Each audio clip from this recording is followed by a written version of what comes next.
ورحمة الله وبركاته.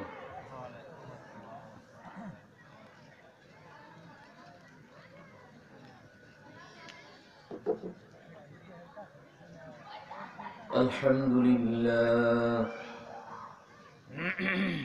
الحمد لله نحمده ونستعينه ونستغفره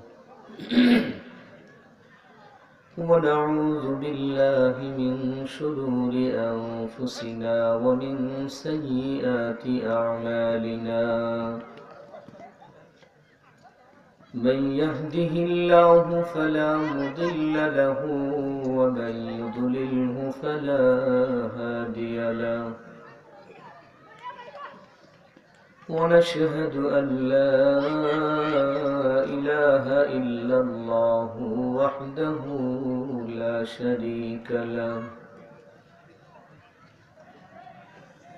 شريك له ولا نذير له ولا وزير له ولا سميع له ولا بشير له ولا جد له ولا ند له ولا أصل له ولا نسل له ولا مثال له ولا مثيل له. ونشهد أن سيدنا ونبينا وحبيبنا وحبيب ربنا وطبيبنا وطبيب قلوبنا وسندنا وأولانا ومولانا محمدا عبده ورسوله الذي أرسله الله تعالى إلى كافة الناس بشيرا ونذيرا وداعيا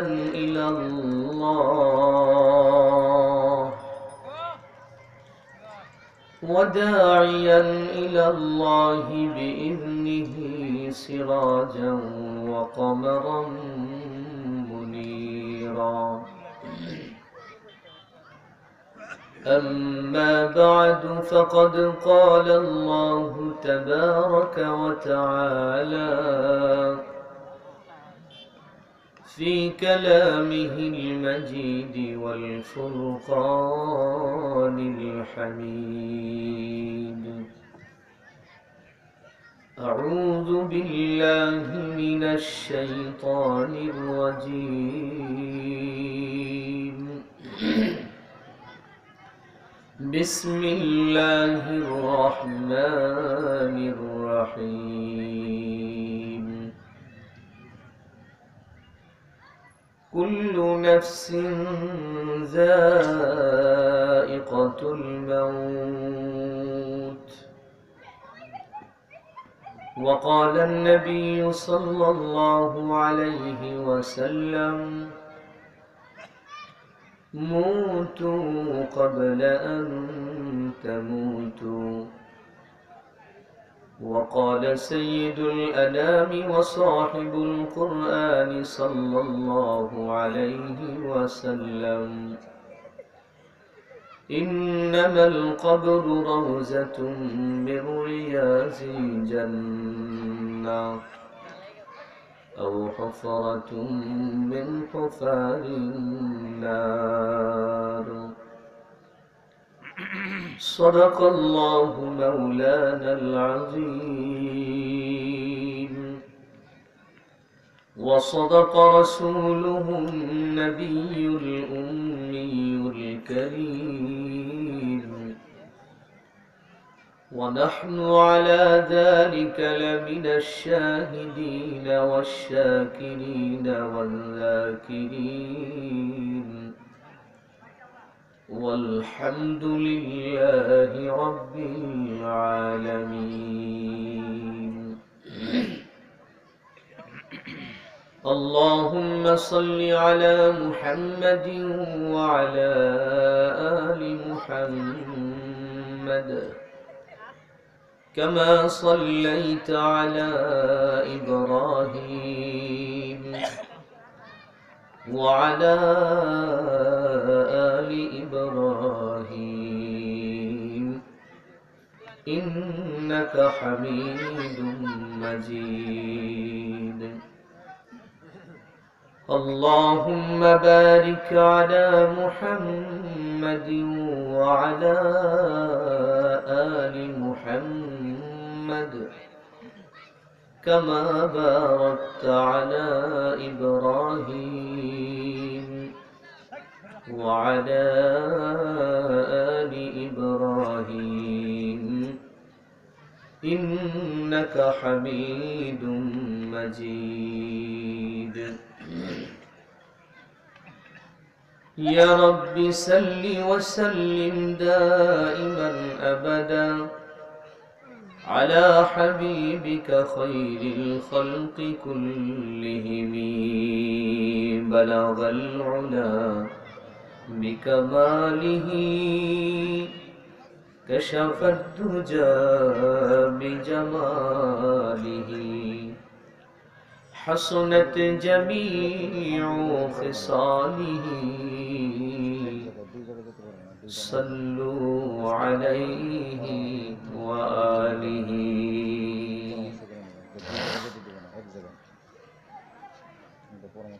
الحمد لله খাতুন জান্নাত ফাতিমা রাদিয়াল্লাহু তাআলা আনহা মহিলা মাদ্রাসার উদ্যোগে দশম বার্ষিক ওয়াজ মাহফিলের সদরে আঞ্জুমান সুযোগ্য সম্মানিত জনাব সভাপতি আলহাজ হাফেজ মাওলানা মাহফুজুর রহমান সাহেব দামাত বরকাতুহুমুল আলিয়া, উপস্থিত হযরত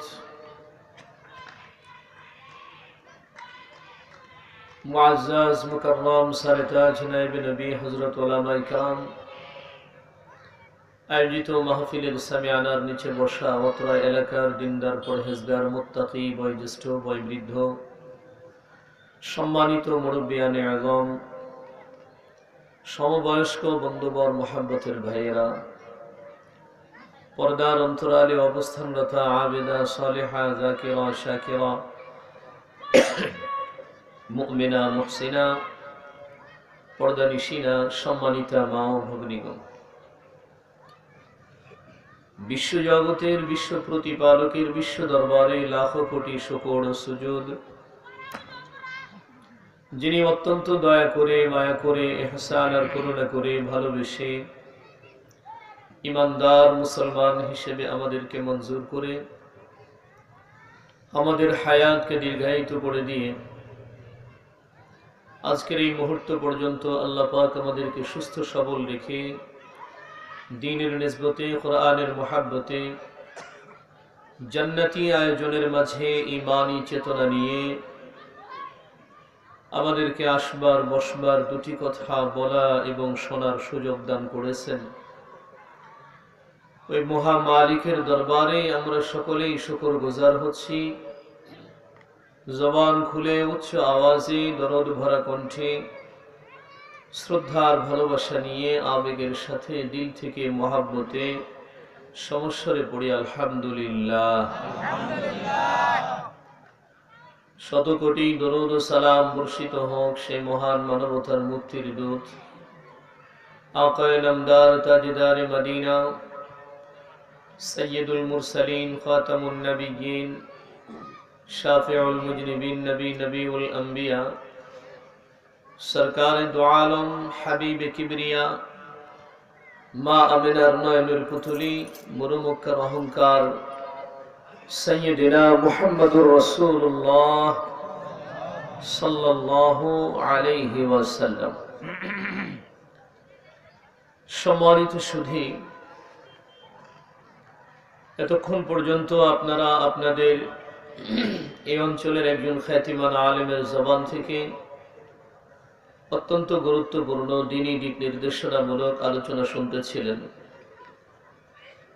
মাহফিলের এ পর্যায়ে আমার মতো একজন অযোগ্যকে আল্লাহ পাক আপনাদের খিদমতে হাজির করেছেন।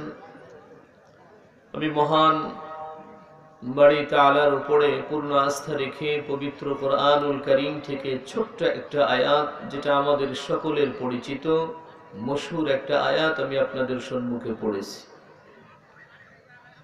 সেই সাথে রাসূল করিম সাল্লাল্লাহু আলাইহি ওয়াসাল্লামের অসংখ্য অগণিত হাদিসে মুবারাকা হতে দুটি জায়গা থেকে দুটি হাদিসের ইবারতের অংশ বিশেষ তেলাওয়াত করেছি। আল্লাহ পাক রব্বুল আলামিন যদি আমার উপরে দয়াশীল হন, তাহলে এই আয়াত এবং পঠিত হাদিস দ্বয়কে সামনে রেখে কিছু দ্বীনি কথা বলার ইরাদা করছি। আল্লাহ পাক যেন আমার জবান থেকে মুস্তানাদ দ্বীনি কিছু আলোচনা বের করে দেন, সকলেই বলি আমিন। সম্মানিত সুধী, আমি যে আয়াত আপনাদের সম্মুখে তেলাওয়াত করেছি, কুল্লু নাফসিন যায়িকাতুল মাউত, এই আয়াতটা সম্পর্কে মোটামুটি আমরা সকলেই অবগত। যে ভাইয়েরা আমার কোরআন শরীফ পড়তে জানে না, ওই মানুষগুলো এইটুকুন জানে কুল্লু নাফসিন যায়িকাতুল মাউত, এই শব্দটুকুন অনেকেরই মুখস্থ আছে। শুধু মুখস্থ না, এটা অর্থ সহ মুখস্থ আছে। এরপরেও আমি বলছি, এই আয়াতের যেটা সরল অর্থ, যেটা কুল্লু মানে হলো সমস্ত। কুল্লু মানে কি? সমস্ত। নাফসিন মানে এখানে প্রাণ বোঝানো হয়েছে। আত্মা বা রূহ যার ভিতরে আছে, এটা হলো নাফসিন বোঝানো হয়েছে। সম্মানিত সুধী,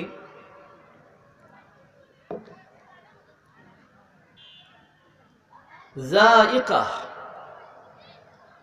যায়িকাতুন মানে এটা কি বলবো, ওই চাইখা দেখা, বুঝেন তো আপনারা?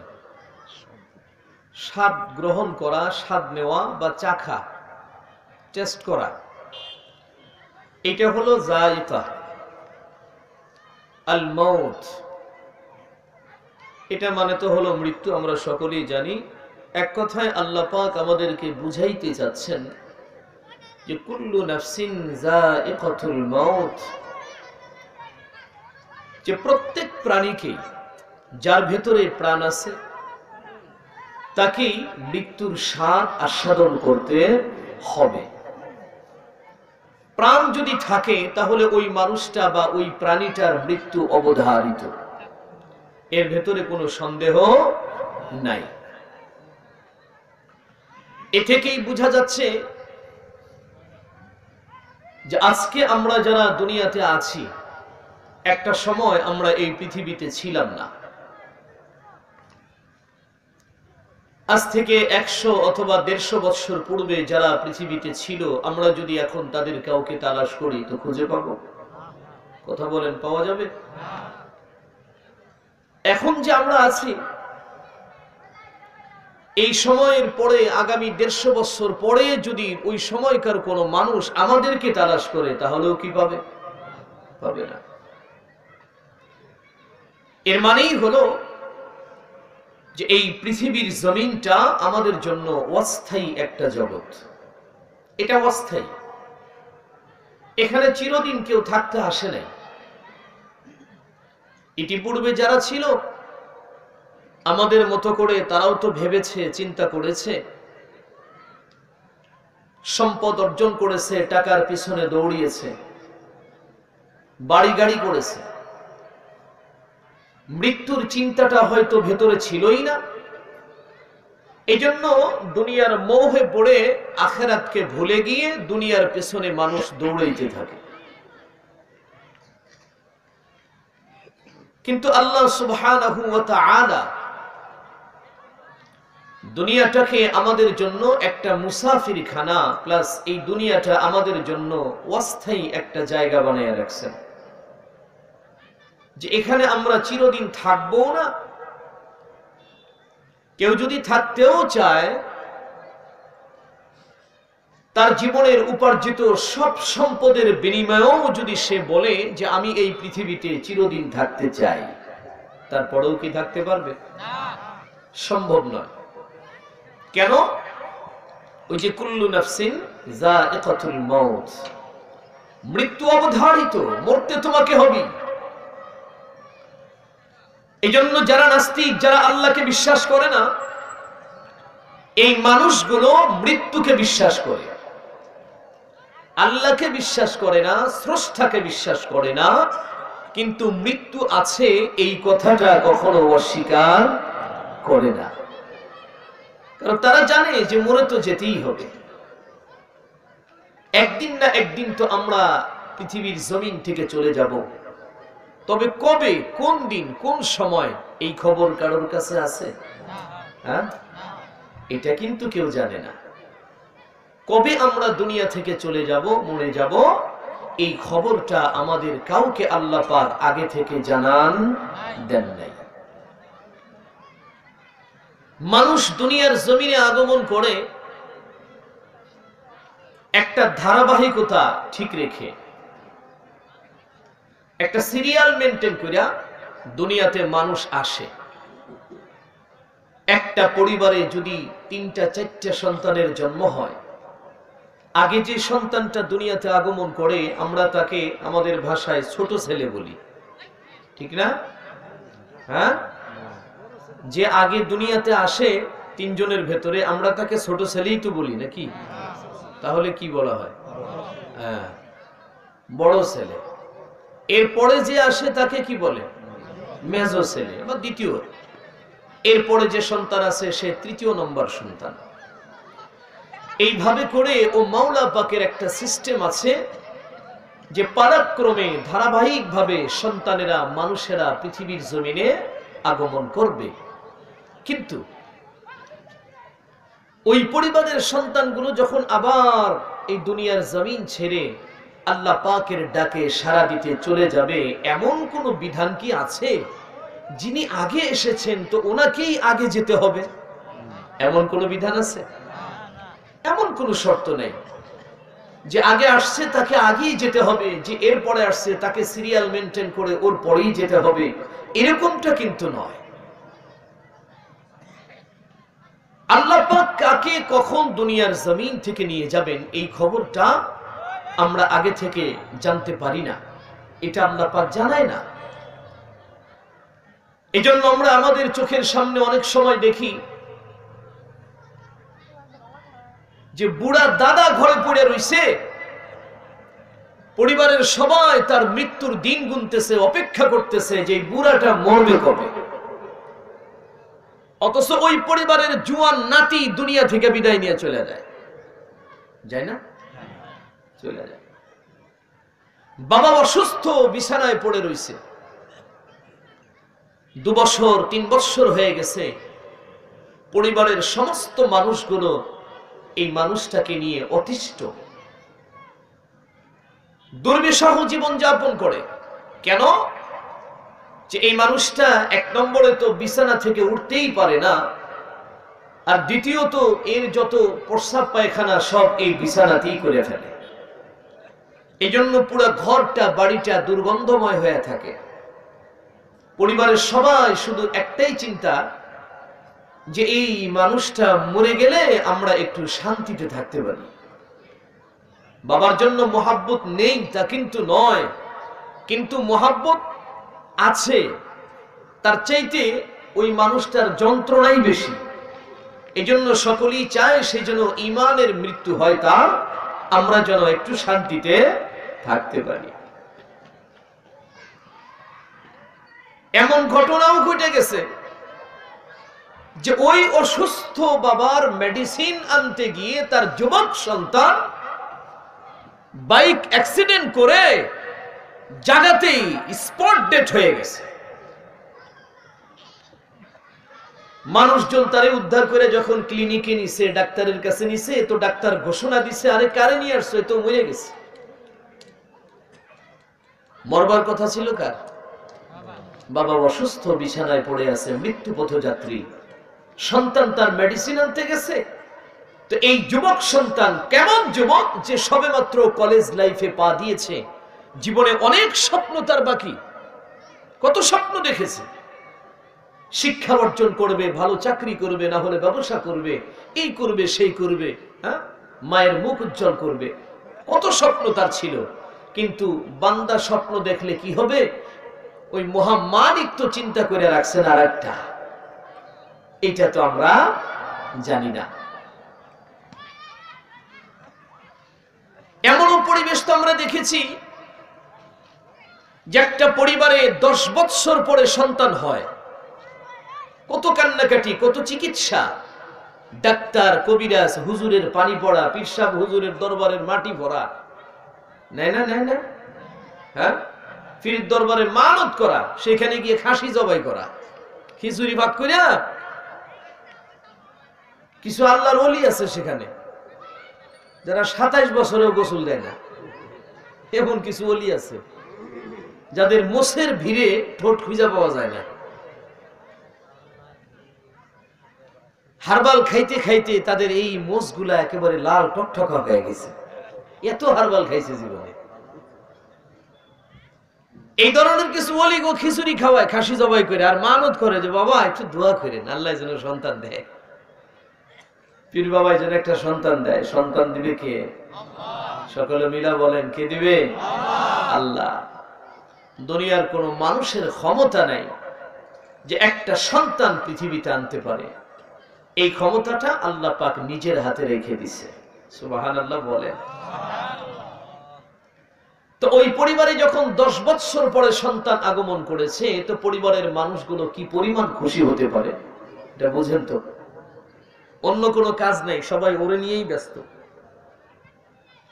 বেশি দিন তো যায় না, দেখা যাচ্ছে 2 মাস 3 মাস সন্তান যখন হইছে, মা বাবা কত খুশি, কত আনন্দ, কত স্বপ্ন এই সন্তানকে নিয়ে। কিন্তু 3 মাস পরেই সন্তান দুনিয়া থেকে চলে গেল। এটা কি কেউ ভেবে রেখেছিল? কারণ জানা ছিল যে এই সন্তানটা মাত্র 3 মাসের জন্য পৃথিবীতে আগমন করেছে, সকলকে কাঁদিয়ে এরপরে চলে যাবে, এটা কেউ চিন্তাও করে নাই।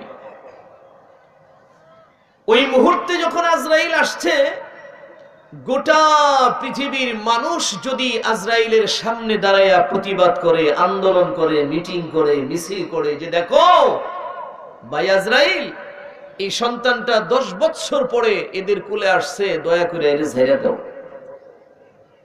আজরাইল শুনবে? কথা বলেন, মানবে? মানবে না। কারণ এটা ফয়সালা তো আসমান থেকে হয়ে গেছে, ওই আরশের মালিক এই ফয়সালা দিয়ে দিয়েছে। কে দিয়েছে? আল্লাহ। জোরে বলেন না, কে দিয়েছে? আল্লাহ পাক দিয়েছে। সম্মানিত সুধী, তো আমরা যারা আজকে এখানে বসেছি, আমরা সকলেই মৃত্যু পথযাত্রী। এখান থেকে আমরা সুস্থ বাড়ি ফিরতে পারবো কিনা এই গ্যারান্টিটুকু নেই আমাদের। আমি যে সিরাজগঞ্জ থেকে এখানে এসেছি, আমি আবার বাড়ি ফিরতে পারবো কিনা এই গ্যারান্টিও নাই। রাস্তাঘাটে তো চলি, অনেক সময় এমন কিছু দৃশ্য দেখি যেগুলো 1 বছরেও ভোলা যায় না। এমন কিছু দৃশ্য দেখতে হয় আমাদেরকে যেগুলো ভোলা যায় না। চোখ খোলা থাকলেও চোখের সামনে ভাসে, চোখ বন্ধ করলেও চোখের সামনে ভাসে, এমন কিছু দৃশ্য। কিছু যুবকের লাশ আমরা রাস্তায় দেখি, যেগুলো মোটর বাইক চালানোওয়ালা কিছু সন্তান, বাবার আদরের দুলাল আছে কিছু। এই সন্তানগুলো যখন রাস্তায় দুর্ঘটনার কবলে পড়ে, এমন পরিস্থিতির হয় যে ওদের লাশটা বেলচা দিয়ে চাইছেও উঠানো যাবে না, একবারে রিপিট হয়ে গেছে। রিপিট কয় না, রিপিট মানে একদম পিষা যায়, হাড়হাড্ডি খুঁজে পাওয়া যায় না। পরিবারের লোকজন শেষ পর্যন্ত লাশটা কোন রকমে একটু চাইছে উঠায়া পুটলা বানায়া দাফন করে। এই দৃশ্যগুলো চোখে দেখি অনেক সময়, তখন চিন্তা হয় যে কোন দুনিয়াতে বসবাস করছি আমরা। খোদা না খাস্তা যদি আমার কন্ডিশনটা এরকম হয়ে যায়, কখন মৃত্যু আমাদের গ্রাস করবে, কার কাছে আসবে, এটা কিন্তু আমরা বলতে পারি না। এই জন্য প্রতিটা মুসলমানের উচিত হলো সব সময় মৃত্যুর জন্য প্রস্তুত থাকা।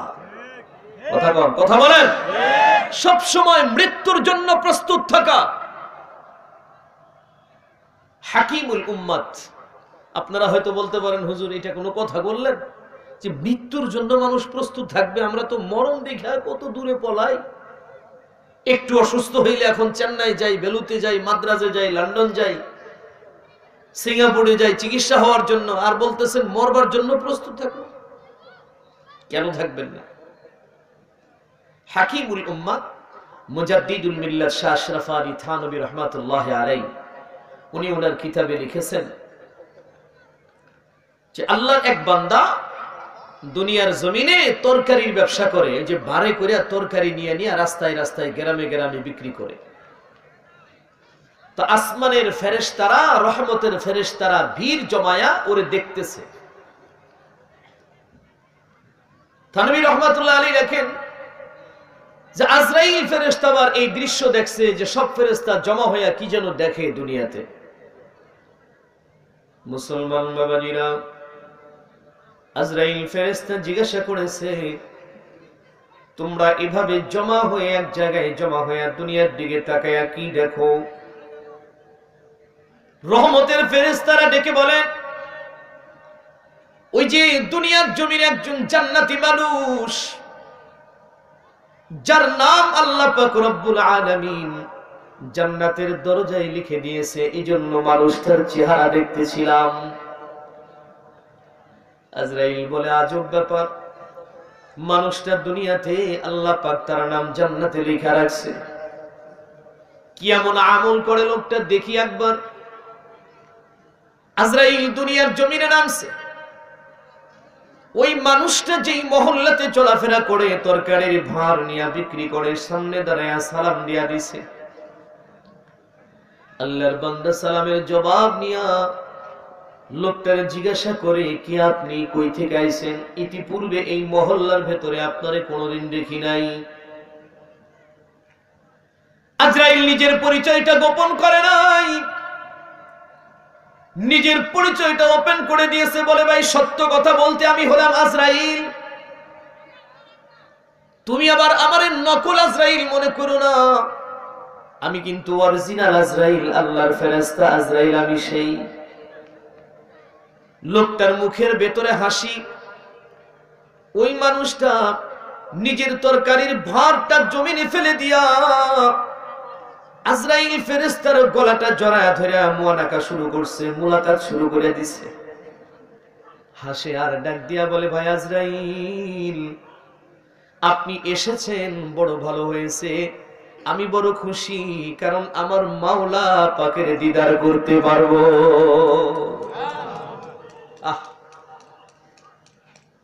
একজন তরকারিওয়ালা, বড় আলেমও না, বড় বুজুর্গও না, সাধারণ একজন মানুষ, দিনে দিনে রোজগার করে দিনে দিনে খায়। আজরাইলকে পাইছে মতো গলা জড়ায় ধরছে, খুশি হয়ে গেছে। আজরাইলের সাথে সিনা মিলাইয়া মোলাকাত করে, কাইছেন খুব ভালো হইছে, এ দুনিয়ার ভাল লাগে না, আমি আল্লাহর দিদারে যাবো। লোকটা ডাক দিয়া বলে, ভাই আজরাইল,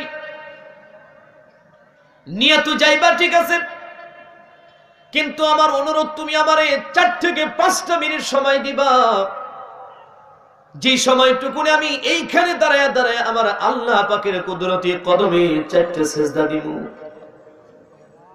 আমি যখন 4 নম্বর সিজদার মধ্যে চলে যাব, আমার অনুরোধ থাকবে ওই মুহূর্তে তুমি আমার জানটা কবজ করে নিয়ে যাইবা, কারণ সিজদারত অবস্থায় আমি আমার আল্লাহ পাকের দিদারে যাইতে চাই।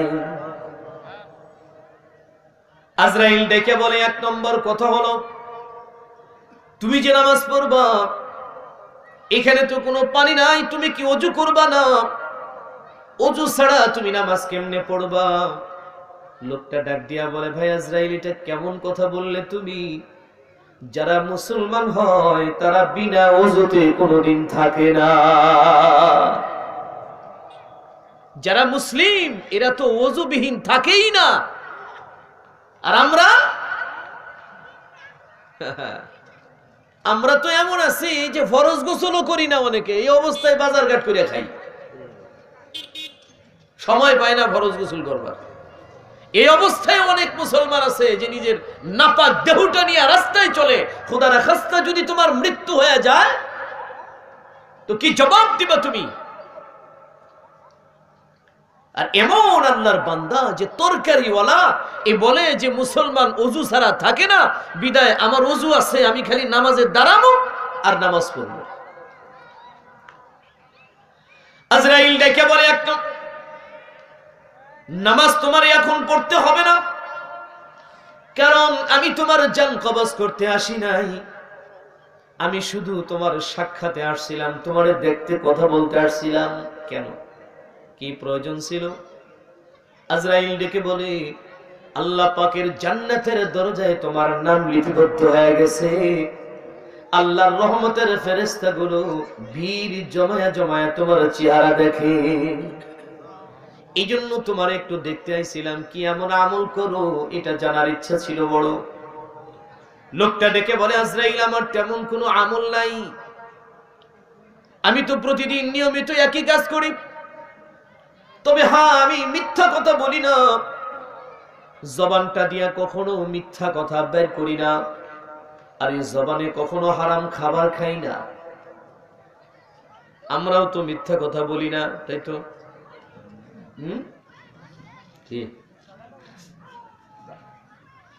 মিথ্যা কথা বলি না তো? এই যে মিথ্যা কথার মেশিন আছে না, এই যে এটা তো মিথ্যা কথার মেশিন, ঠিক না? এইটা যবে থেকে আমাদের হাতে আসছে না, তখন থেকে তো একেবারে মিথ্যা কথা, এটা আমাদের পেশা, নেশা এবং ফ্যাশন হয়ে গেছে। দয়া করে যদি কেউ টাকা পায়, টাকায় যদি পায়, খালি কারোর কাছ থেকে ধার নিছেন বা দোকানে বাকি খাইছেন, সে যদি খালি ফোন দেয়, ভাই কোথায়, আরে ভাই আরে ফোন দিছেন, আমি ভাবতেছি আপনারে ফোন দিমু, এর মধ্যে আপনি দিয়া দিছেন, ভাই আমি আসবো ইনশাল্লাহ, আজকে তো আমি বোয়াপুরে নাই, আমি একটু এই যে কি কয় গাজীপুরে আইছি, অথচ এই যেই দোকান থেকে ফোন দিছে 3 দোকান পরে বদমাইল বসে রয়েছে। কথা কন না? যেই দোকানদার ফোন দিছে ও ওই দোকান থেকে হ্যার চেহারা দেখতেছে আর কথা কইতেছে, 3 দোকান পরে বসে রয়েছে, কয় আমি গাজীপুরে আইছি একটা দরকারে, আমনে আপনার কাছে। এই হলো মিথ্যা কথার মেশিন, মিনিটে মিনিটে মিথ্যা কথা। আল্লাহর বান্দা যার নাম জান্নাতের দরওয়াজায় লেখা হয়ে গেছে, সে বলে কি যে আমি কখনো মিথ্যা কথা বলি না। দ্বিতীয় নম্বরে সে বলে আমি কখনো হারাম খাবার খাই না। লোকটা ডাক দিয়া বলে, আমার যখন ওযু নষ্ট হয়ে যায়, এক মুহূর্ত দেরি করি না, সঙ্গে সঙ্গে আমি ওযু করে পবিত্রতা অর্জন করি, আজান হয়ে গেলে ব্যবসা বাণিজ্য ছেড়ে দেই, যেখানকার ভার সেখানে রেখে আমি নামাজে দাঁড়ায় যাই। যদি মসজিদ থাকে তাহলে মসজিদে নামাজ পড়ি, মসজিদ যদি না থাকে, এই দেখো আমার তরকারির ভাড়ে একটা জায়নামাজ আছে, এই জায়নামাজটা হলো আমার সঙ্গী, যেখানে সময় হয় জায়নামাজ বিছাইয়া আমি নামাজে দাঁড়ায় যাই। এজন্য ভুয়াপুর এলাকার ভাইরা, বাবাজিরা, অধিকাংশ মানুষ আপনারা ব্যবসায়ী, বাজারে হাটে ঘাটে দোকানে ব্যবসা করেন, বিভিন্ন ব্যবসার সঙ্গে জড়িত আপনারা। একটা কথা বলি, ব্যবসা সুন্দর হবে যদি আমার আল্লাহ পাকের ডাকে নিয়মিত টাইম মতো সাড়া দিতে পারেন, তো ব্যবসা এমনি ভালো হয়ে যাবে। ব্যবসার পিছনে দৌড়াবেন, ব্যবসা অত ভালো হবে না। যদি আসমানের মালিককে খুশি করতে পারেন, তাহলে ব্যবসা খারাপ থাকবে না। আল্লাহ পাক রব্বুল আলামিনকে যদি কেউ রাজি করতে পারে, খুশি করতে পারে, তার ব্যবসা ভালো হইতে সময় লাগে না। হযরতে হাসান বসরি রাহমাতুল্লাহি আলাইহি, ওনার দরবারে একজন আল্লাহর বান্দা চলে গেছে, ছোট্ট একটা মুদি দোকানদার। লোকটা গিয়ে ডাক দিয়া বলে, আল্লাহর ওলি, আমি আল্লাহকে ভয় করি, আল্লাহকে মহব্বত করি, কিন্তু হুজুর আমার একটা ছোট্ট ব্যবসা আছে, যে ব্যবসা সামলাতে গিয়ে আমি টাইম মতো নামাজটা পড়তে পারি না, কষ্ট হয় আমার। নামাজ পড়তে চাই কিন্তু পড়া হয় না। হুজুর এখন আমি কি করব, রাস্তা বলে দিন। আল্লাহর ওলি রাগ দিয়া বললেন, বাবা তুমি একটা কাজ করবে, তুমি যদি আমার কাছে বায়াত হও তাহলে তোমার সমস্ত ইচ্ছাগুলো আমি চালনা করব, তোমার নিজের ইচ্ছায় তুমি চলতে পারবা না। লোকটা বলে ঠিক আছে, জানতাই হবে। হাসান বসরি রাহিমাহুল্লাহ উনি বললেন, বাবা তুমি দোকানদারি করবা কোনো সমস্যা নাই, কিন্তু যখন আজান হয়ে যাবে সঙ্গে সঙ্গে দোকানের শাটারটা নামায়া দিবা, ধাপার বন্ধ করে দিবা। শত কাস্টমার যদি তোমার দোকানের সামনে ভিড় জমায়, ওদের কাছে বিক্রি করবা না, তুমি সরাসরি বলে দিবা আমি আমার আল্লাহ পাকের ডাকে সাড়া দিতে যাচ্ছি, এখন আর বেচা কিনা আমি করব না, আমি আমার মাওলার ডাকে সাড়া দিতে মসজিদে যেতেছি। আগে আমার নামাজ, তারপরে আমার ব্যবসা। আর আমরা আজান হয়ে গেছে, খুব ভালো মুসল্লি, নামাজও পড়ে সমস্যা নাই, দান সদকাও করে, নামাজও পড়ে, তবলিগও করে, পীর সাহেবের কাছেও যায়, মসজিদ মাদ্রাসারও খুব মহব্বত করে। কিন্তু ওই যে সমস্যা, দোকানের সামনে কাস্টমার যখন আসে না, তখন আর আজানের কথা মনে থাকে না। পড়ি যাইতেছে, এই আপনারে দিয়েই যাবো, ভাই তাড়াতাড়ি করেন আমি নামাজ পড়তে যাবো, এই কইয়ে সমানে মাপজোপ করে। আরেকজনের নামাজ পড়তে যাবো, জলদি কোন তো ভাই কি হয়েছে, এই কইতে কইতে মসজিদে পৌনে 2টা বেজে গেছে। কথা ঠিক না? পৌনে 2টা বেজে গেছে, হৃদয়ে আফসোস আছে, জবানে আফসোস আছে, কিন্তু টাইমের দিকে খেয়াল নাই, হুদা আফসোস এগুলা। পরে নামাজ পড়তে পড়তে 2টার সময় নামাজ পড়লো। আল্লাহর বান্দা আল্লাহর ওলির দরবার থেকে ফিরা যখন আসছে, সকালবেলা দোকান খুলেছে, কিন্তু একজন কাস্টমারও তার দোকানে আসে না। ঠিক যখন জোহরের নামাজের আজান হয়ে গেছে, দেখে দোকানের সামনে 3-4টা কাস্টমার এসে ডাক দিয়া বলে, ভাই এই মালগুলো লাগবে, অনেক বড় একটা ফর্দি দিছে।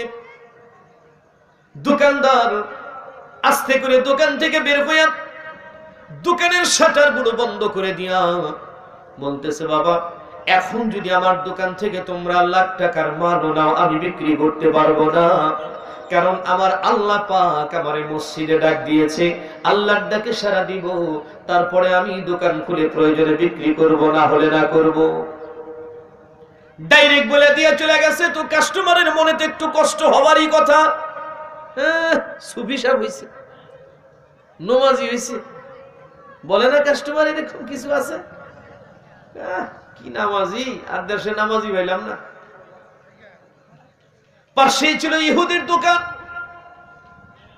ইহুদি মানুষটা মুস্কি মুস্কি হাসে, এই তো কাস্টমারের সঙ্গে খারাপ ব্যবহার করলো, মাল বিক্রি করলো না, এখন এই মানুষগুলো আমার দোকানের মধ্যে আসবে, এই মুসলমানের যত বদনাম আছে কর্ম ওর দোকানে জীবনে আর যাবে না, মাল আমার কাছ থেকে নিবে, খুশি হয়ে গেছে। হইলেও তাই, লোকগুলো যখন সেখান দিয়ে যায় তো ইহুদি ডাক দিছে, ডেকে ওদের কান ভারী করে দিয়েছে, ডাক দিয়া বলে, শোনো ওই দোকানে তোমরা কেন মাল কিনতে গেছো, ওই মানুষটার আচার ব্যবহার ভালো না, দেখো না তোমাদের সঙ্গে কেমন কথা বললো, রুক্ষ কথা বললো, একটু হাসি মুখেও তো বলতে পারতো, মানে কানে বিষ ঢেলে দেয়। লোকেরা কয়, হ্যাঁ ঠিকই বলছেন, ওর দোকানে যাওয়া যাবে না। আল্লাহর বান্দা নামাজ পড়ে যখন আবার আসছে, আসর পর্যন্ত দোকানদারি করেছে, কিন্তু দোকানে কোনো কাস্টমার নাই। ঠিক যখন নামাজের আজান দেয় তখনই কাস্টমার হাজির হয়। আল্লাহর বান্দা সে যে ওয়াদা করেছে আজানের পরে আর দোকান চালু রাখবে না, মাল বিক্রি করবে না, এই জন্য তিনি বন্ধ করে দিয়া মসজিদে চলে যায়। আসর পরে যখন দোকানে আসছে তখন তার দোকানে কোনো কাস্টমার নাই। মাগরিবের আজানের সময় আবার কাস্টমার দেখা যায়, একই অবস্থা, দোকান বন্ধ করে মসজিদে যায়। এরপরে মাগরিবের নামাজের পরে আসছে, আল্লাহর বান্দার মনটা একটু খারাপ, সকাল থেকে সারা দিন দোকানদারি করলাম, একটু পরে দোকান বন্ধ করে বাড়ি চলে যাব, কিন্তু কোনো কাস্টমার পাইলাম না, বেচা কিনা হলো না। এমনই মুহূর্তে 2 থেকে 3 জন কাস্টমার আসছে তার দোকানে আইসা ডেকে বলতেছে, ভাই কিছু মাল সামানা লাগবে। বলে কি লাগবে বলেন, নিয়ে যান। তারা নিতে নিতে নিতে নিতে দোকানের প্রায় সবগুলো মাল নিয়ে নিছে। সুবহানাল্লাহ বলবেন না? দোকানের প্রায় সবগুলো মাল কিনা নিছে, অল্প কিছু মাল দোকানে বাকি রয়ে গেছে। মুসলমান বাবাজিরা আমার, অন্য মাসে বিক্রি করলে যে মুনাফা হয়, ওই দিন মাগরিবের নামাজের পরে যা বিক্রি করেছে তার চাইতে ডবল মুনাফা হয়েছে।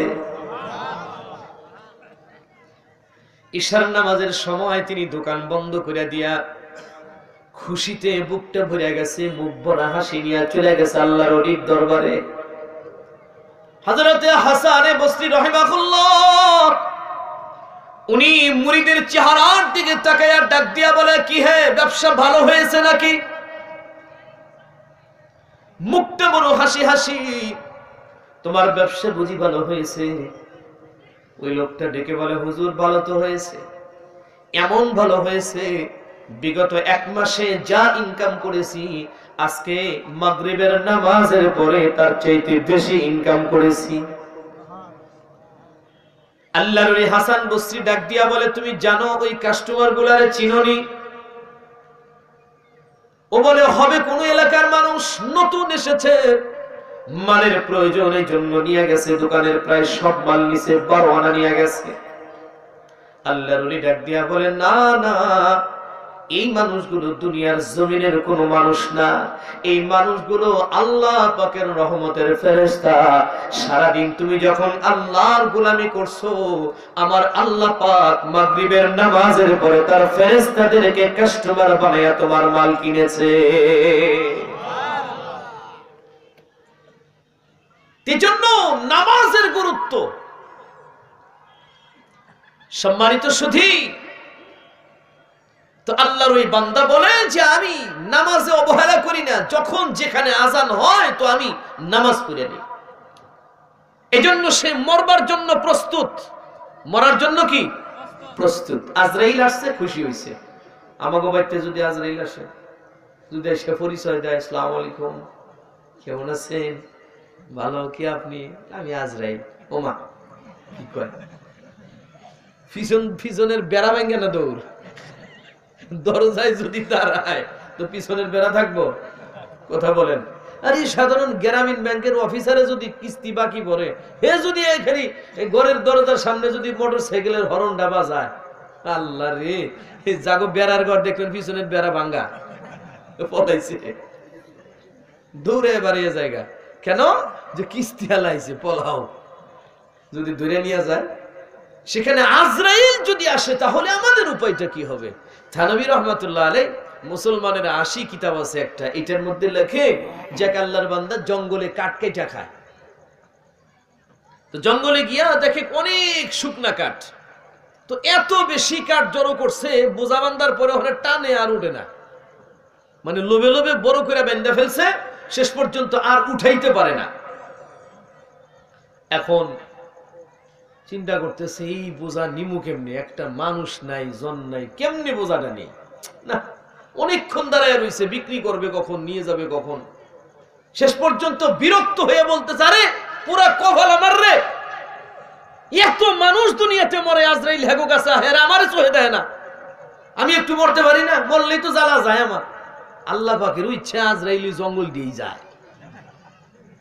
তো সামনে এক ঘাড়া হয়েছে মানুষের সুরত ধরে, কি খবর?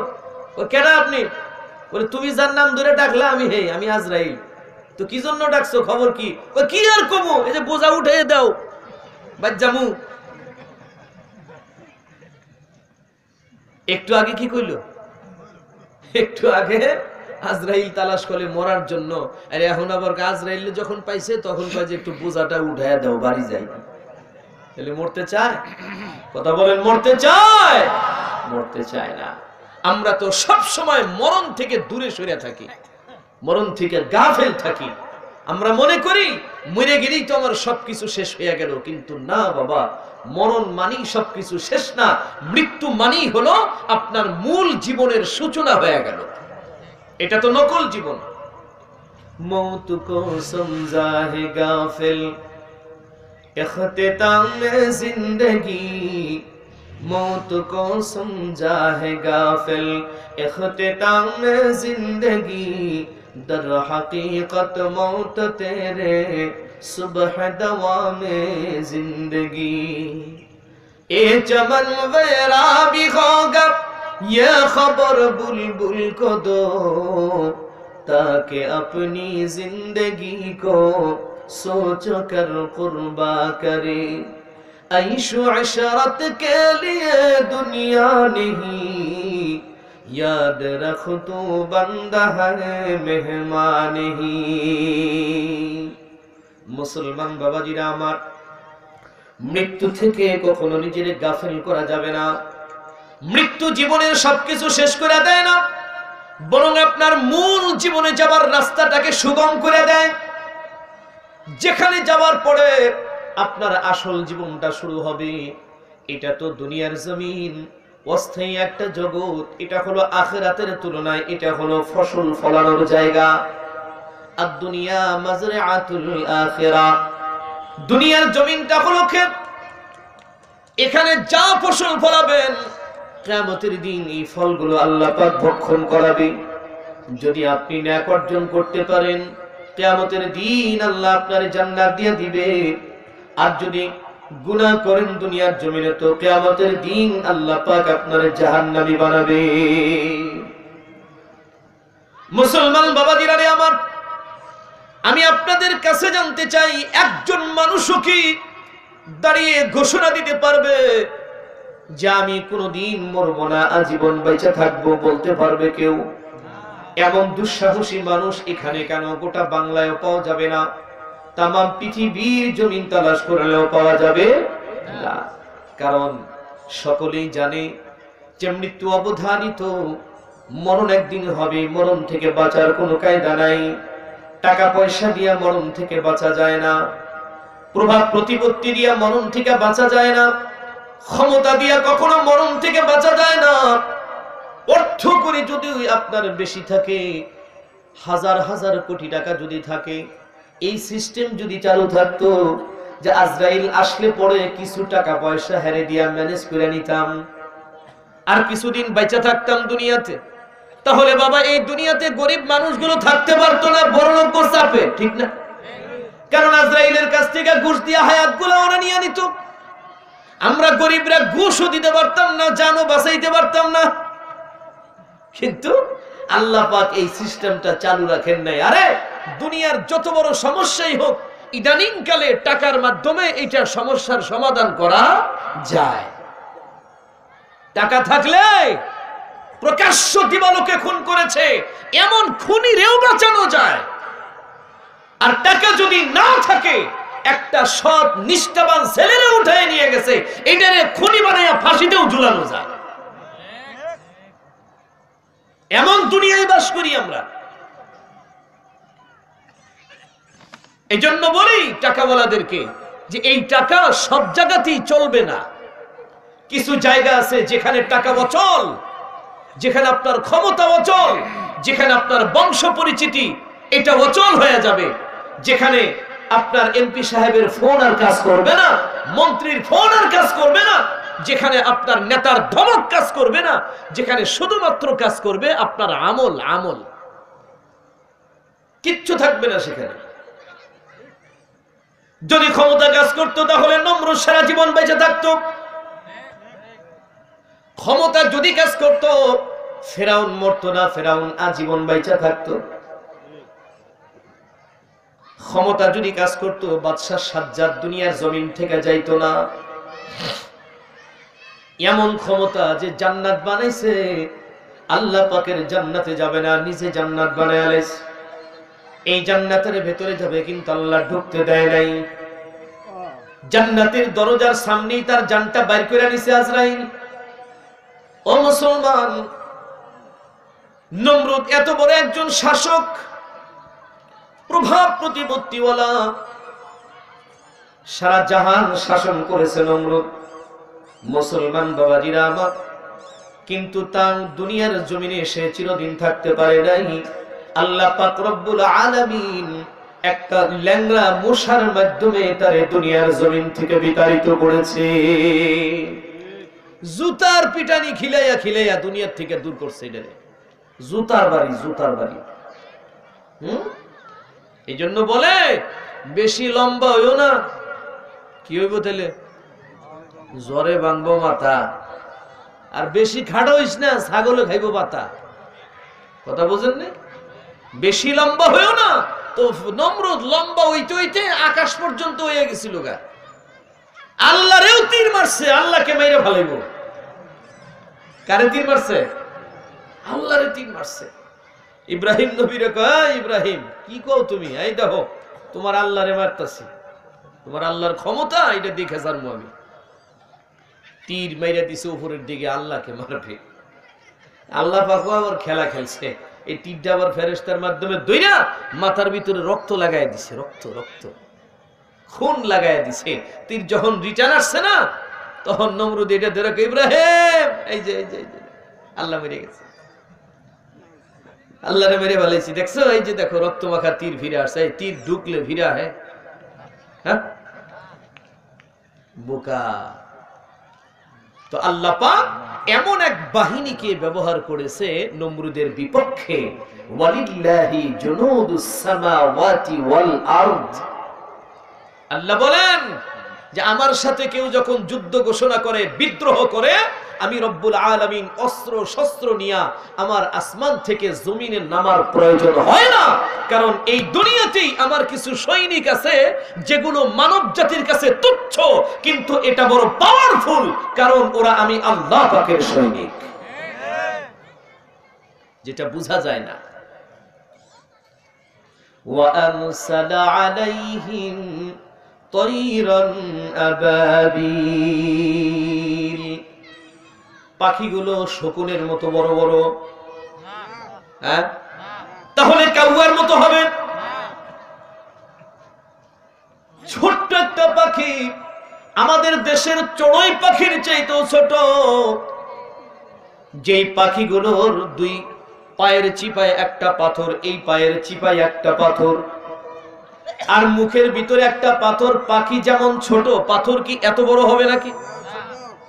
ছোট্ট ছোট্ট কঙ্করগুলি হস্তি বাহিনীর উপরে যখন আল্লাহ পাক ওদের মাধ্যমে পাথরগুলো ছাড়ছে, ও মুসলমান, আল্লাহর মায়ের দুনিয়ার বাদ এমন মার দিছে যে হাতি সহ মানুষগুলো যারা ছিল তারা চাবানো ঘাসের মতো থিতলা হয়ে গেছে। এরা আল্লাহর সৈনিক। ল্যাংড়া মশা যেটা আমরা স্বাভাবিকত এক থাবরে চারটাও মারতে পারি, যদি এক জায়গায় থাকে মশা 15-20টা যদি জমা বাঁধে, একটা থাবুর দিলে বাঁচার কায়দা আছে কারো? মরবে তো মরবে, অস্তিত্বও থাকবে না, বর্তা হয়ে যাবে একবারে, পিছান যাইব। এই মশা নমরুদের মতো একজন প্রভাবশালী বাদশাকেও দুনিয়ার জমিন থেকে বিদায় করছে আল্লাহ এই সৈনিকটারে ব্যবহার করে। আমি আর আপনি কি? আমাকে খবর কি? আমাদের খবর কি তাহলে? ফেরাউনের মতো মানুষের আল্লাহ এই ঘাটটা ধইরা লোহিত সাগরের পানির ভিতরে আল্লাহ সুবায়া সুবায়া পানি খাওয়ায়া খাওয়ায়া মারছে। যেই ফেরাউন নিজের দাবি করছে আনা রব্বুকুমুল আলা, ওই ফেরাউন দুনিয়াতে থাকতে পারে নাই, আল্লাহ পাক ওরেও বিতাড়িত করেছে। আইনামা তাকুনু ইউদরিকুমুল মাউত ওয়ালাউ কুনতুম ফি বুরুজিন মুশাইয়াদা।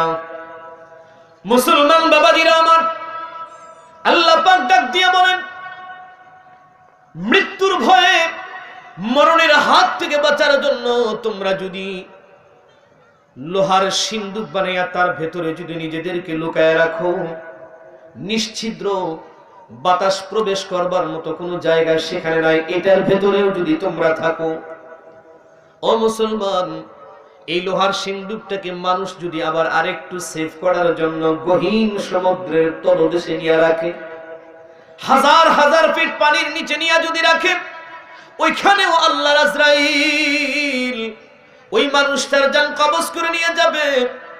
বিন্দু মাত্র দুনিয়ার কেউ টেরও পাবে না যে কেমনে তার জানটা উদাও হয়ে গেল এটা বোঝার কোনো কায়দা নাই।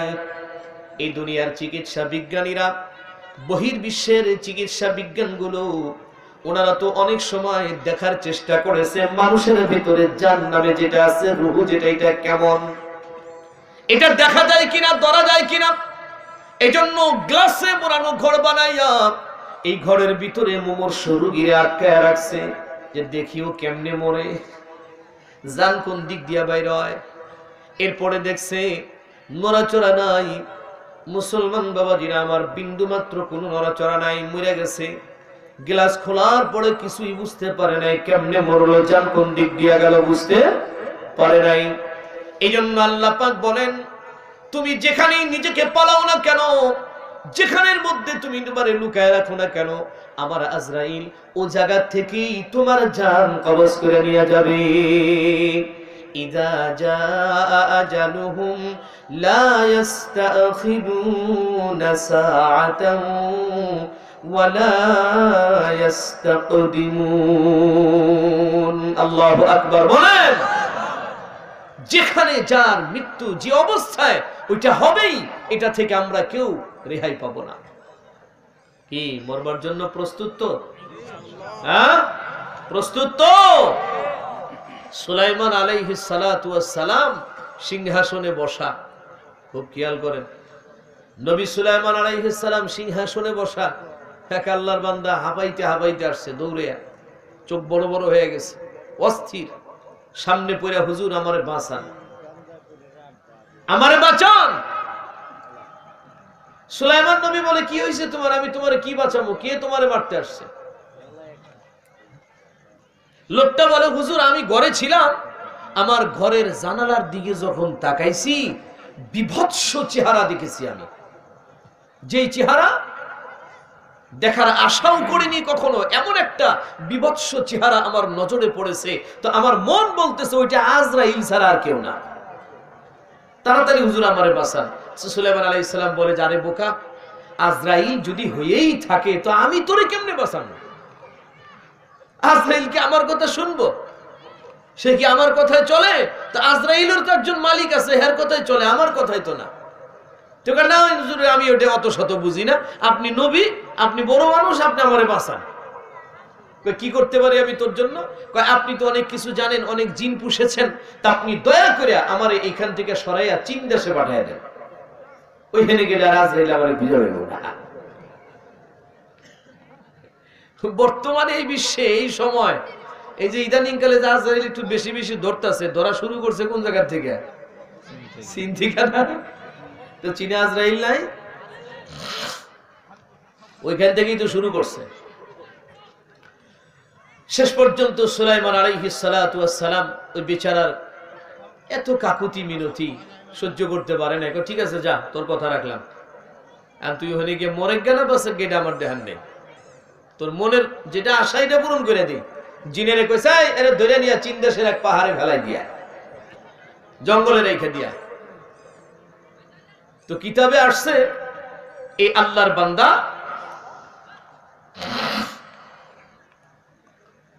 জিন ওরে উঠায়া চীন দেশের জঙ্গলের মধ্যে কেবলই নিয়ে ছাইরা দিছে। ও নামার পরে সবেমাত্র চোখটা খুলছে আর তাকায়া দেখে যে ওর জানালার মধ্যে যেই চেহারাটা দেখছিল, ওই চেহারা ওইখানে সুনু গাওটার মাহায়া বসে রয়েছে, সাজগুজ করে বসে রয়েছে। ও তো দেখেই তো, আপনি হেরেকা, আপনার ভয়ে আমি আমার এলাকা ছেড়া, বাড়ি ছেড়া চীনের পাহাড়ে চলে আসছে, আপনি এখানে হাজির হয়ে গেছেন। আজরাইল ডাক দিয়া বলে, বেয়াকুব কোথাকার, আরে তোর মরণের সময় হয়ে গেছে, তোর মৃত্যুটা আল্লাহ পাক লিখে রাখছে চীন দেশের এই পাহাড়ে, এই জায়গাতেই তুই মরণ হবে, এই মাটিতে। কিন্তু তুই ঘরের ভিতরে ছিলি, তোর বাড়িতে ছিলি। আল্লাহ পাক সিদরাতুল মুনতাহায় আমারে মেসেজ দিছে, আজরাইল এটার মরণের সময় হয়ে গেছে, ওর মরণটা হবে চীন দেশের পাহাড়ের উপরে। ও ওর বাড়িতে বসে কি করে? ওইখানে কা। এই জন্য আজরাইল জানালার ভিতরে এসে শুধুমাত্র একবার চেহারাটা দেখাইছে, সাথী ব্যবস্থা হয়ে গেছে, চীন দেশে যাওয়ার ব্যবস্থা। ইযা জাআ আজালুহুম লা ইস্তাখিরুনা সাআতান ওয়া লা ইস্তাকদিমুন। আল্লাহু আকবার বলেন, আল্লাহু আকবার বলেন। মইরা তো যাব, মরার সাথে সাথেই তো আমাদেরকে কবরে যাইতে হবে, ঠিক না ভাই? কথা বলেন, ঠিক না? কবরে যাইতে হবে।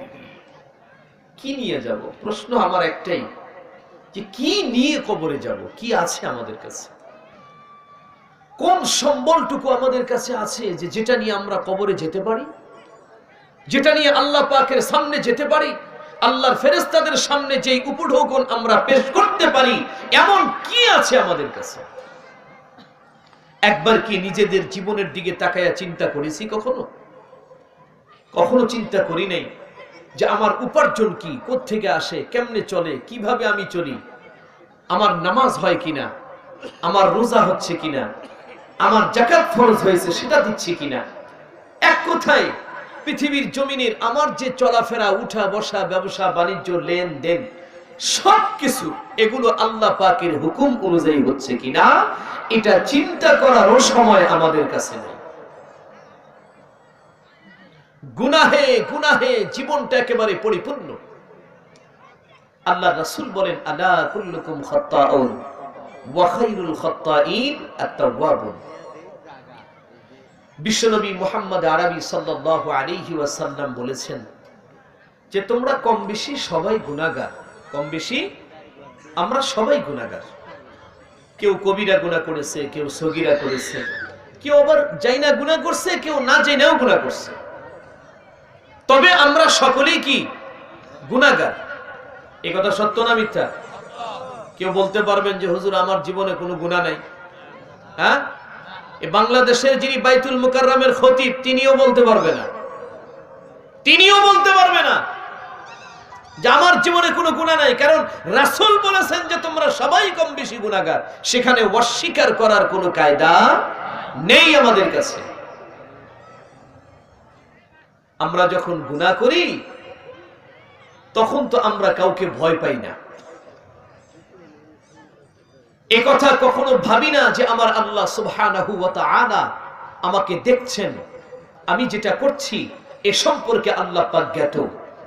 শুধু কি তাই যে আল্লাহ পাক শুধু জানতেছেন, দেখতেছেন, এখানেই সীমাবদ্ধ? না, আল্লাহ সুবহানাহু ওয়া তাআলা স্পষ্ট ঘোষণা দিয়েছেন যে পৃথিবীর জমিনে মানুষেরা যে গুনাহ করে, এই গুনাহের পক্ষে অর্থাৎ বান্দার বিপক্ষে কিয়ামতের আদালতে সাক্ষী দেওয়ার জন্য এই দুনিয়াতে আল্লাহ পাক এক একজন বান্দার পিছনে 4 জন করে সিআইডি নিযুক্ত করেছেন। 4 জন করে। কয়জন? 4 জন সাক্ষী আছে আমাদের গুনাহের পক্ষে সাক্ষ্য দেবে কিয়ামতের দিন আল্লাহর দরবারে, যেগুলোকে আমরা চিনিও না, ভাবিও না কোনো সময়। আল্লাহ পাক বলেন, ইয়াউমাইযিন তুহাদ্দিসু আখবারাহা বিআন্না রাব্বাকা আওহা লাহা। আল্লাহু আকবার বলেন। সকলে মিলে একটু কণ্ঠের আওয়াজ বাড়ায় দিয়া বলেন না আল্লাহু আকবার। মুসলমান ভাইরা রে আমার, এই যে আমরা সামিয়ানার নিচে জমিনের উপরে বসে আছি, আমরা অনেকেই জানি আবার অনেকেই জানি না, কিয়ামতের আদালতে এই জমিনটুকুন কিন্তু আল্লাহ পাকের সামনে দাঁড়ায়া সাক্ষ্য প্রদান করবে রব্বুল আলামিন। তোমার এই বান্দাগুলো, আমি ওই এলাকার জমিন, এই জমিন আমি আমার উপরে বসে বসে কোরআনের আলোচনা শুনেছে, আমার উপরে বসে বসে আল্লাহু আকবার বলেছে, আমার উপরে বসে বসে সুবহানাল্লাহ পড়েছে, আমার উপরে বসে বসে আলহামদুলিল্লাহ পড়েছে। এই সাক্ষ্যগুলো এই জমিন আল্লাহর দরবারে দেবে। ইয়াউমাইযিন তুহাদ্দিসু আখবারাহা বিআন্না রাব্বাকা আওহা লাহা। জমিন সাক্ষী হয়ে যাবে। মসজিদের মাটি সাক্ষ্য প্রদান করবে, আল্লাহ তোমার বান্দা আমার উপরে সিজদা দান করেছে। মাদ্রাসার মাটি সাক্ষ্য প্রদান করবে, রব্বে কারীম তোমার এই বান্দাগুলো আমার উপরে বসে বসে তোমার রাসূলের হাদিস পড়েছে, তোমার কালামুল্লাহ শরীফ তেলাওয়াত করেছে। ঠিক তেমনি করে যাত্রার স্প্যান্ডেলের মাটিও বলবে রব্বুল আলামিন, তোমার বান্দারা গভীর রজনী পর্যন্ত মেয়েদের পোশাক ধরে টানাটানি করেছে, নিজেদের হালাল উপার্জনগুলা মেয়েদের পিছনে এইভাবে করে ঘুরাইছে। দেখেন নাই যাত্রার প্যান্ডেলে আজকাল জাগর টেহা আছে, টাকার বান্ডিল হাতে বাইর করে এমনি এমনি মারে। আরে খবিসের ঘরের খবিস, মসজিদ থেকে যদি এর কাছে যায় যে ভাই মসজিদের বেতনের জন্য 50টা টাকা দেন, আজকে না শুক্রবারে ডিমনে যাও। কত শুক্রবার চলে গেল, জানুয়ারির চেহারা খুঁজে পাওয়া গেল না। কিন্তু ওই গোবিন্দাসী হাটের পাশে যখন যাত্রার প্যান্ডেল চলে, অনেক বড় লোককে দেখা যায় রাতের অন্ধকারে সেখানে গিয়া সামনের চেয়ারে টিকিট নেয়, ভিআইপি টিকিট আছে না, এগুলো ভিআইপি পার্সন। কিছু মানুষ আছে মাইক্রো ভাড়া করে নিয়ে যায়, সামনের চেয়ারে বসে। মেয়ে লোকরা যখন আসে, যাত্রার কমিটির কিছু মানুষ ইশারা করে দেখা দেয় মালদার আছে, সামনে গিয়া যখন একটু ঘষা মাজা দেয় তো টাকার বান্ডিল খালি ঘষণ দেয়। আর মসজিদ মাদ্রাসার জন্য 10 টাকা চাইলে বাইরে না। কথা ঠিক বললাম কিনা জোরে বলেন। বান্দা কত ফুর্তি তোমার মনে আছে, তুমি দুনিয়ার জমিনে করতে থাকো। একদিন সময় আসবে যেই মাটির উপরে বসে বসে তুমি এই কাজগুলো করছো, আল্লাহর কসম ওই মাটি কিয়ামতের দিন আল্লাহ পাকের দরবারে সাক্ষ্য প্রদান করবে রব্বুল আলামিন, এই যে তোমার বান্দা, আল্লাহ বান্দাকে আগে জিজ্ঞাসা করবে, বান্দারে আমি যে 70 বছর 100 বছর হায়াত দান করেছিলাম, কি করেছিস বল, আমার জন্য কি করলি? বান্দা বলবে রব্বুল আলামিন, আমি তো সব সময় মসজিদেই পড়ে থাকতাম, কোনোদিন মসজিদ থেকে বাইরে হইতাম না, খালি নামাজ পড়তাম আর ইবাদত বন্দেগী করতাম, হুজুর মানুষ দেখলে টেনে লিয়া বাসায় নিয়ে খালি ভাত খাওয়াইতাম, মসজিদ মাদ্রাসা দেখলে পকেটের টাকাগুলো দান করে দিয়ে ফকির হয়ে যাইতাম, আমার মতো ভালো মানুষ কেউ ছিল না। আল্লাহ বলবে তাই বুঝি? ঠিক আছে দাঁড়াও, তুমি হয়তো জানো না আমি আল্লাহ তোমার পেছনে 4 জন সাক্ষী লাগায় রাখছিলাম তোমার দেখাশোনা করার জন্য। 1 নাম্বার ওই যে জমিন, 1 নাম্বার কি জমিন, মাটি 1 নাম্বার হবে এটা সাক্ষী। যেই মাটির উপরে আপনি বসবাস করেছেন, যেখানে গেছেন ওখানকার মাটি সাক্ষী দেবে। 1 কদম যদি কোথাও ফেলে থাকেন, ও পায়ের নিচের মাটিটুকু আপনার জন্য সাক্ষী প্রদান করবে যে আল্লাহ এই যে আমি ওই মাটি আমার উপর দিয়া হাইটা হাইটা মেয়েবাজি করতে গেছে। যেই মাটিতে শুয়ে মেয়েবাজি করেছেন, ও পিঠের তলার মাটি সাক্ষ্য প্রদান করবে যে আল্লাহ আমি ওই জায়গার মাটি যে আমার উপরে শুয়ে শুয়ে মেয়েবাজি করেছে এই লোকটা। মসজিদের মাটিকে ডাক দেওয়া হবে, তুমি বলো এটারে চিনো নাকি? মসজিদের মাটি ডাক দিয়া বলবে না, আল্লাহ পাক এই মানুষটা আমার উপরে কোনোদিন আসে নাই, যেখানে যে অপকর্ম করেছেন সব জায়গার মাটি আপনার বিপক্ষে চলে যাবে, কথা বলবে মানুষের মতো। বাবারা, বান্দা তখন বলবে রব্বুল আলামিন, জমিনের উপরে কত নির্যাতন করেছি আমরা, কোদাল দিয়ে কুপিয়েছি, লাঙ্গল দিয়ে চাষ করেছি, অযথা জমিনে লাথি মেরেছি, এই জন্য জমিন আজকে শত্রুতা করতেছে আমাকে জাহান্নামে নেওয়ার জন্য। আল্লাহ বলবে তার মানে তুমি এই সাক্ষী মানো না? লোকটা বলবে না খোদা না, জমিনের সাক্ষী আমরা গ্রহণ করতে পারি না, মানতে পারি না, জমিন শত্রুতা করে। রব্বুল আলামিন বলবে ঠিক আছে যাও, আমার কোনো সমস্যা নাই, তুমি মানলে মানো, না মানলে না মানবা, বাদ দিলাম এটা। 2 নম্বর সাক্ষী আমি আল্লাহ রেখেছি, কিরামান কাতিবিনা ইয়ালামুনা মা তাফআলুন। এটা হলো 2 নম্বর সাক্ষী। প্রত্যেকটা মানুষ আমরা যারা দুনিয়ার বাসিন্দা, হয়তো বা চোখে দেখি না, কিন্তু আমাদের সঙ্গে সঙ্গে 2 জন ফেরেশতাকে আল্লাহ পাক রেখেছেন। সকালবেলা একজন আসে, সুবহ সাদেক হওয়ার সময় একজন আসে, এটা বিকাল পর্যন্ত থাকে। আবার শিফট ভাগ করে রাতের বেলা একজন আসে, আগেরটা চলে যায়। দুইজন ফেরেশতা মরণ পর্যন্ত থাকবে। কতদিন? মরণ পর্যন্ত আমাদের সঙ্গে থাকবে।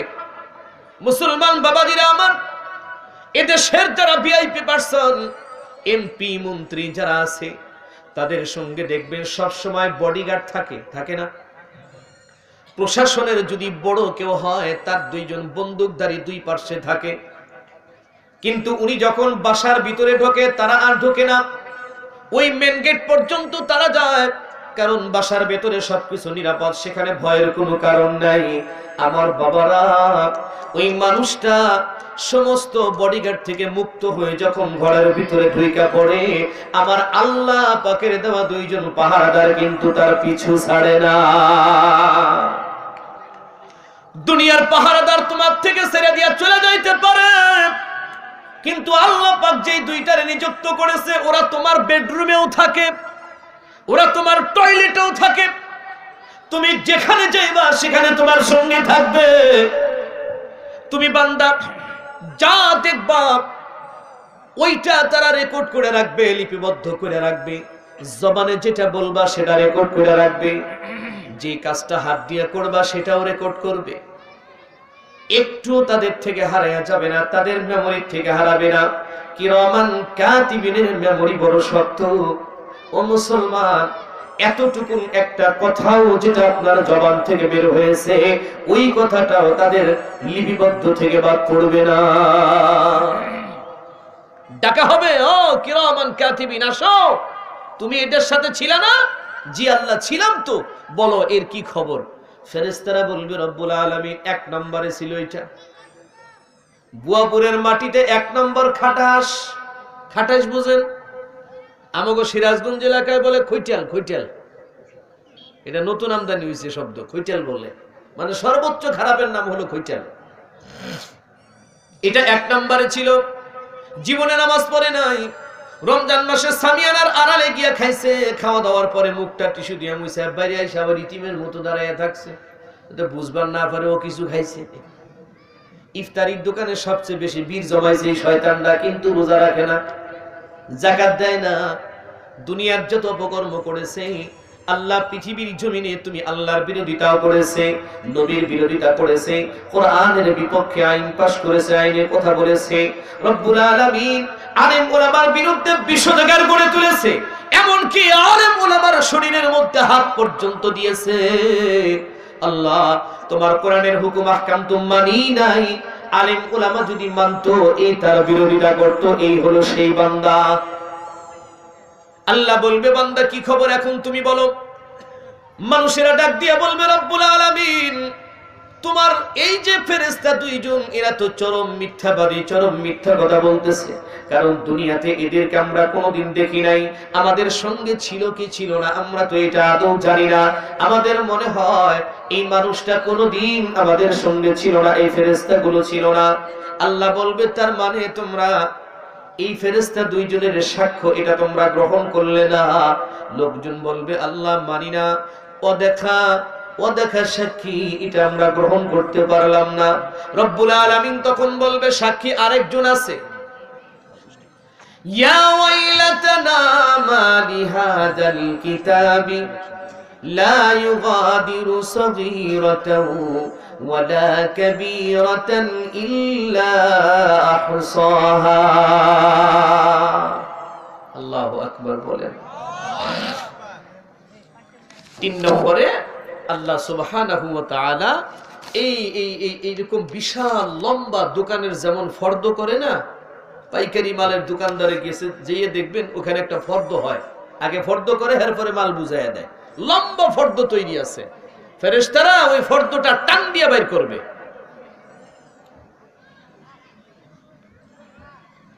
টান দিয়ে বের করে বান্দার হাতে দিয়ে দিবে, যেটা পড়ো, এটা হাতে নাও, পড়ো, নিজের চোখে পড়ো। বান্দা পড়বে। ফজরের নামাজের সময় নাক ডেকে ঘুমাইতেছি, রাত 2টা পর্যন্ত মোবাইলে সেরিগুলোকে আলাপ করতেছি, কথা বুঝেন নাই। এরপরে 10টা-12টার সময় উঠে আগে বিড়ি দিয়ে মুখ ধুইছে, সব লেখা আছে। মায়ে কইছে একটু বাজারে যা, পারবে না তুমি যাও, ধমকটাও ওখানে লেখা আছে, কিমনে মায়ের ধমকটা দিছে। বাবাই কইছে কলেজে যা, তুই যা। বাবার কয় তুমি যাও গাছটা কলেজে, আমি যাব না। 14 ফেব্রুয়ারি বিশ্ব ছাত্রছাত্রী ঘষাঘষি চুমাচুমি দিবস, কথা ঠিক না? কথা কয় না, আসে খালি মিছা কথা কইছি। হ্যাঁ, এই দিবসে বাড়িতে থাকি নাই এটাও লেখা আছে, কোথায় কোথায় গেছি, কয়জনের লগে ফোনে আলাপ করছি, একটারে থামাই আর একটারে ঠিক রাখছি, একটা তো আর না, বুঝেন না? সব ওইখানে লেখা পড়বে, চোখের কোটা দিয়া টপ টপ করে পানি পড়বে।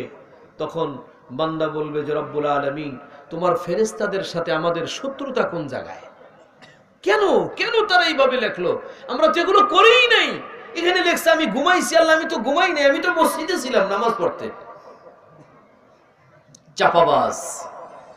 দুনিয়াতেই শুধু চাপাবাজ না, ওইটা আখিরাতের জমিনেও আল্লাহ পাকের সামনেও চাপাবাজি করবে। কত বড় স্পর্ধা বান্দা, যে আহকামুল হাকিমিনের সামনে দাঁড়ায়া মিথ্যা কথা বলবে, চাপাবাজি করবে। আল্লাহ পাক রাগান্বিত হবেন যে তোমার এত বড় স্পর্ধা, আমি 3টা সাক্ষী তোমার বিপক্ষে দাঁড় করিয়েছি, তারপরেও তুমি অস্বীকার করে যাচ্ছ। আল্লাহ পাক তখন তার এই জবানটাকে সুপার বুলু দিয়ে আটকায় দিবে। কি দিয়া? তোর জবান বন্ধ, তোর এই মুখ চালু থাকলেই যত প্রবলেম, জবানটা বন্ধ, জবান বন্ধ, মুখে তালা লাগায় দিবে। মুসলমান বন্ধুরা আমার, আল-ইয়াউমা নাখতিমু আলা আফওয়াহিহিম ওয়া তুকাল্লিমুনা আইদিহিম ওয়া তাশহাদু আরজুলুহুম বিমা কানু ইয়াকসিবুন। আল্লাহু আকবার বলবেন কি? রোজে মাহশর হর নেহা पैदा शवात हमसे खुद हर मुजरिमार सुवा शवाद।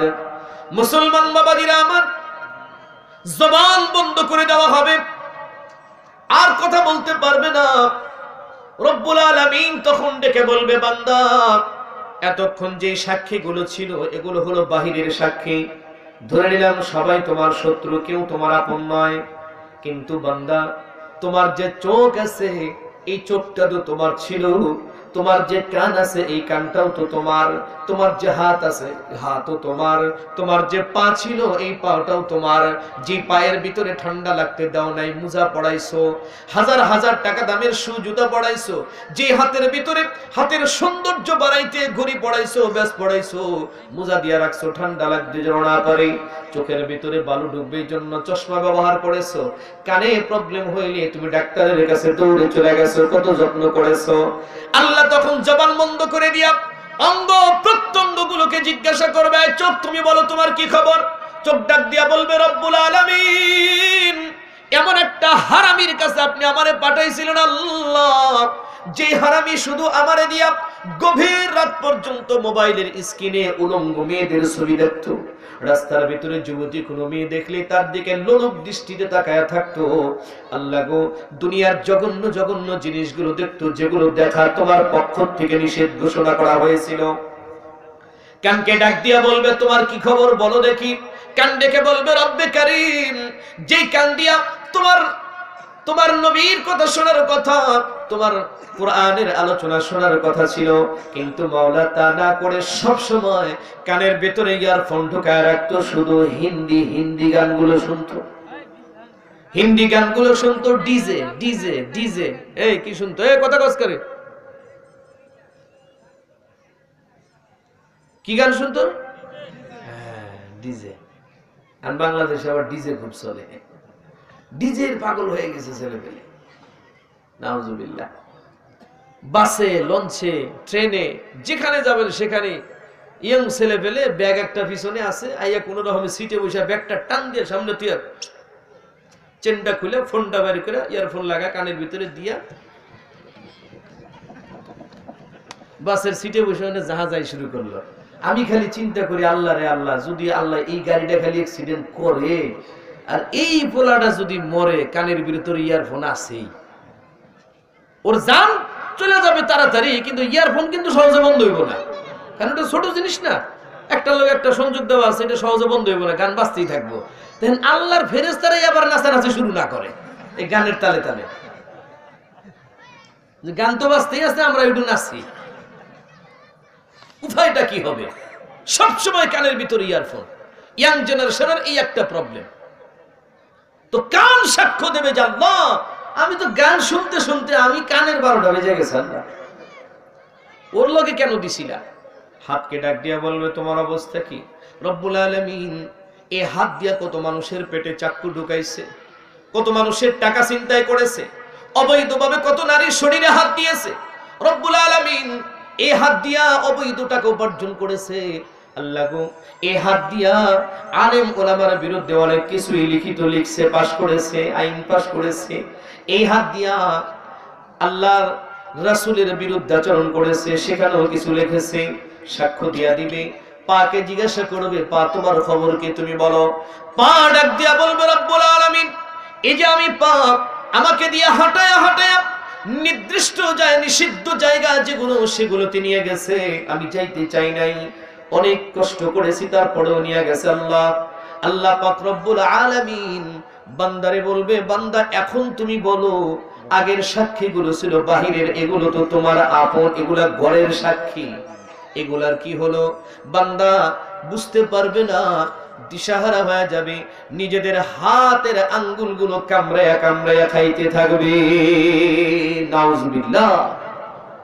এজন্য মুসলমান বাবাজিরা, কবরে যদি যেতে হয় তাহলে নেক আমল নিয়েই কবরে যাওয়া লাগবে, গুনাহ নিয়ে কবরে যাওয়া যাবে না। কিন্তু কবরে যাওয়া যাবে না, ওয়ালা তামুতুন্না ইল্লা ওয়া আনতুম মুসলিমুন।